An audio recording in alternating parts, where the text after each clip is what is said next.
Atenção, doutora Soraya. Doutora Soraya. Urgente. Paciente em estado grave no centro cirúrgico. Repetindo. Paciente em estado grave no centro cirúrgico. O que diz o prontuário?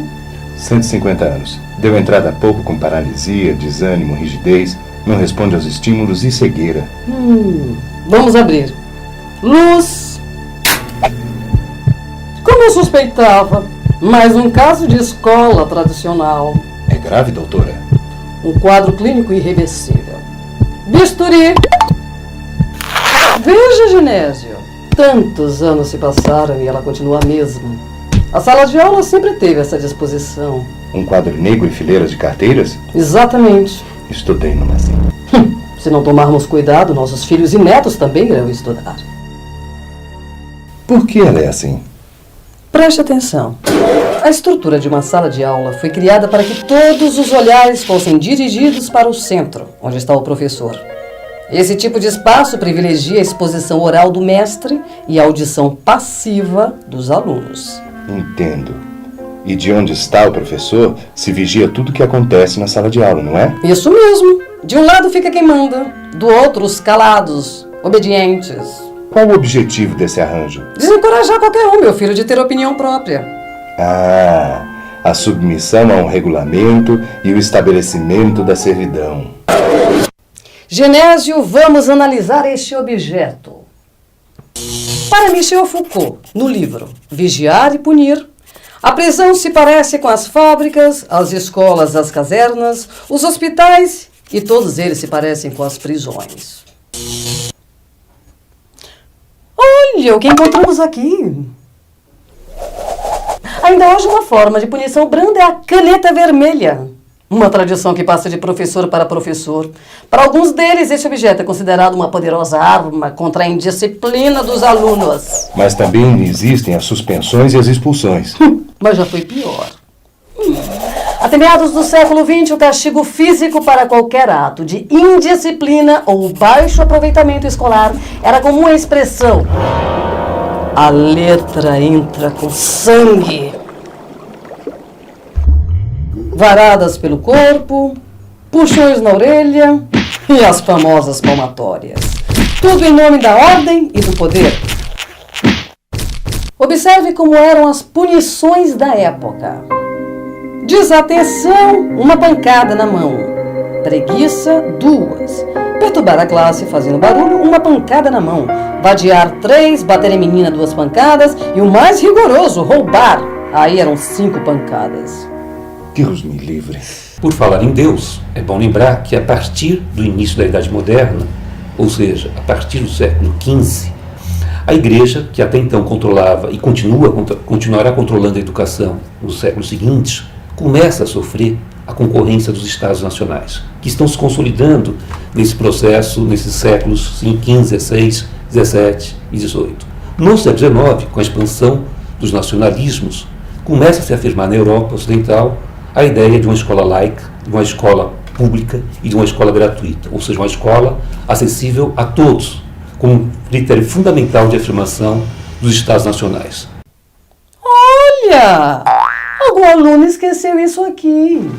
Pois é, a Revolução Francesa pôs em discussão a relação da Igreja com o novo Estado que surgia.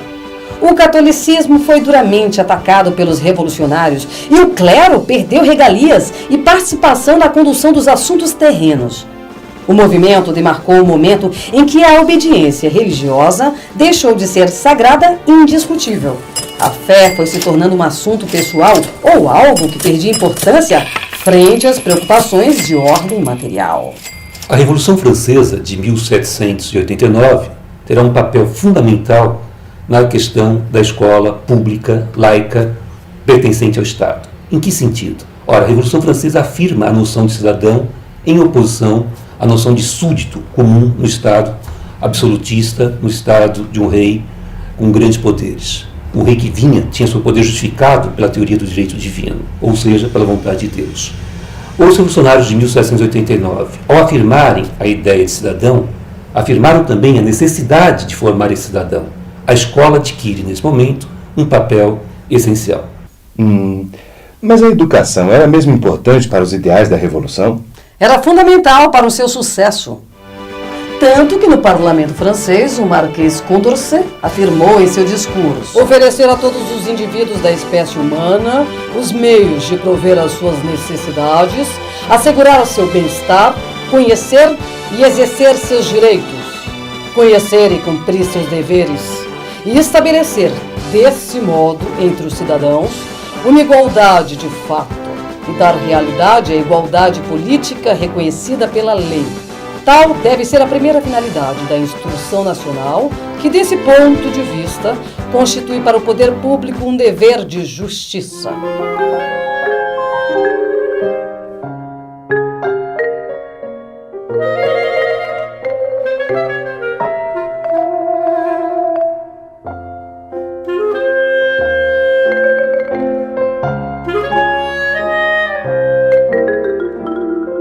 É bom lembrarmos também que, nessa época, nas décadas seguintes, a Europa viveu um acentuado processo de industrialização. E essa expansão da indústria e, consequentemente, da urbanização, gerava a necessidade de escolarizar essas grandes massas de trabalhadores que estavam se tornando cada vez mais operários ou setores médios urbanos. A escola terá nisso um papel fundamental, tanto para preparar essa mão de obra qualificada para os serviços urbanos, como para disciplinar essa mão de obra. Veja, Genésio, aqui está um símbolo cívico muito usado no Estado Nacional. Vamos analisá-las. A instrução pública foi um importante instrumento de promoção da nacionalidade.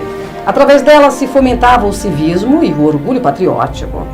Para formar cidadãos que obedecessem às autoridades, a escola do Estado utilizou-se da violência e do controle. Essas práticas foram levadas ao extremo e contribuíram para a expansão da xenofobia e do racismo, verdadeiros estopins da Primeira Guerra Mundial. E a educação no Brasil? Como ficou nessa história? Com a proclamação da República, no dia 15 de novembro de 1889, o Brasil entrava numa nova era. E os novos governantes, os republicanos históricos ou de última hora, sonhavam com a construção de um novo modelo educacional. Uma das grandes medidas do governo republicano, do Marechal Deodoro, foi a separação do Estado da Igreja e, consequentemente, da construção de uma escola laica. Porém, esse projeto de construção de um sistema educacional moderno, progressista, que representasse os ideais da República, durou pouco. Os majestosos prédios públicos, construídos para representar a glória no novo regime, é só dar uma olhada na arquitetura das escolas públicas construídas nessas primeiras décadas do novo regime, da República, continuaram, apesar da modernidade dos prédios, o sistema educacional continua basicamente o mesmo. A estrutura da classe, a estrutura de mando, os códigos corporais, embora proibidos, continuavam sendo aplicados. Enfim, a escola republicana, nesse aspecto e em muitos outros, se assemelhava à escola do Império. Tradicional e excludente. Engraçado. Tenho a sensação que muitos desses valores ainda continuam nas escolas de hoje. Não é sensação não, Genésio. Alguns desses pensamentos continuam enraizados nas nossas escolas. Por isso ele está aqui, com falência múltipla dos órgãos. Doutora, o paciente entrou em coma cerebral. Agora está perdendo o sinal vital.